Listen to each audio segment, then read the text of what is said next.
In April, Al Jazeera visited the Mexican town of Aguililla, caught between two criminal groups and all but cut off from the rest of the state of Michoacan.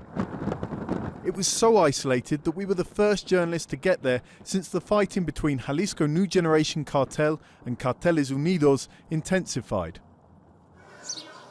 Food, petrol and medicine was scarce. With the cartel war continuing, we wanted to check how the villagers were doing now. The answer? Worse. People are leaving the town, leaving us more and more isolated. We can't get down the highway to the towns where we stock up on groceries and work materials. It's hard to get food, medicine, and the government doesn't respect the agreements that they've made. Rafael owns a local carpentry workshop, but doesn't know how long he can keep it going. Even the internet and cell phone signal are on the blink. Our call kept cutting out.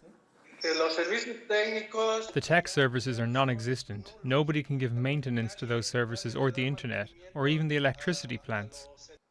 It shouldn't have been like this. Back in April, we heard the police promise they'd clear the gang blockades off the only paved road connecting Aguililla with the nearest town, Apatzingán. I asked villagers if that's happened. This one wanted us to blur his face for fear of reprisals. It's a farce, a lie. The government hasn't done any of the things they've promised. They're sleeping, eating by the side of the road. They're like iguanas in their trucks. We go past and they look at us like zombies. You'd think that the National Guard is there to serve us, not the other way round.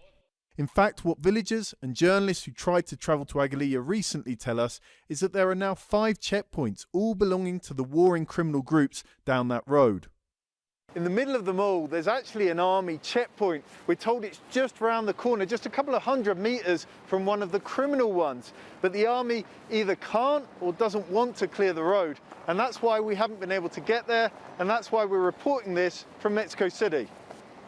Aguililla became a national issue before the midterm elections. The president himself said he'd visit.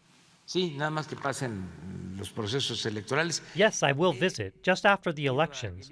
I know Aguililla as I know all of the municipalities in Mexico. I've spent the night there. I can tell you that in front of the main square, there's a hotel where I've stayed. He'd have trouble staying at that hotel now. It's been burnt out. But 2 days later, he changed his mind anyway. I'm not going because I don't want to stir the pot with the sensationalist press and our adversaries. While he worries about the politics of a visit, the inhabitants of the town are just hoping that someone, anyone, can come and help them. John Holman, Al Jazeera, Mexico.